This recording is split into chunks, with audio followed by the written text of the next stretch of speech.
So I just applied the stain to the fence. I didn't have a regular brush, so I ended up using a foam brush. So I'm gonna let this dry for about 2 to 3 minutes, and then I'm gonna go back with a rag and wipe it off. I went ahead and painted the whole post.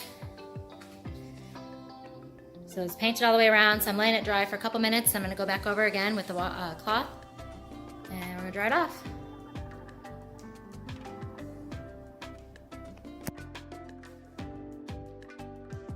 All right, so I had the numbers spaced out. So this was just a pack of numbers. They were like $1 each at Walmart. They came with little bitty nails. So I'm gonna go ahead and nail these in. Post is almost completed. I got this hook. Most of them were sold out, but I got this at Home Depot. And it's brown, but I want it to be black to match the letters. So I'm gonna go ahead. I have the Rust-Oleum black gloss, so it'll be shiny. And if you do a lot of spray painting, I definitely recommend getting this handle. It makes spray painting so much fun. So I'm gonna go ahead and get this sprayed.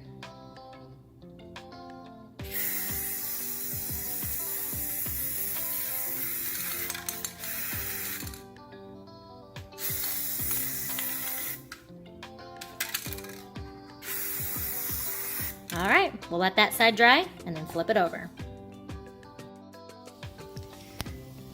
So we poured the cement around the post. You can see that. So just a little bit of cement in the hole. It's dry now, so I went ahead and put the rocks back. And then we're gonna assemble these boulders, this flower, and that by the post.